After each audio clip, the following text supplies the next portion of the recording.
بابا عاطف جه، بابا عاطف جه، ده يوم اسود النهارده.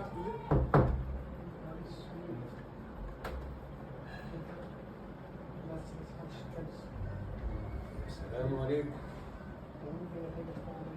ايه يا شباب؟ طمنوني. النهارده الشهاده بتاعت الثانوي العام عملتوا ايه؟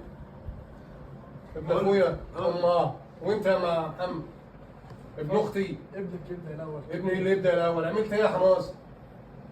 مش صغير الاول. عملتوا ايه بقى في المجاميع؟ جبت اعلى من سوزي الاردنيه بلا فخر. ايه؟ جبت ده اعلى مين من سوزي الاردنيه ده؟ واحده على التيك توك جايبه 33%. وانت جبت كام؟ 50 ونص. برافو. ابن اختي. وانت يا حماس؟ جبت 50. برافو يا حماس. انتوا مالكم ماسكين في الخمسينات كده؟ 50 ده دول دخلوك ايه دول؟ هدخلوك ايه؟ وانت جبت ايه؟ انا مش شبههم بقى في الخمسينات. اللهم صل على النبي. ايوه افرحني. 49 ونص. بتتكلم بجد ولا بتهزر؟ والله. والله 49 ونص. طب وليه؟ يعني انت قلت عنه.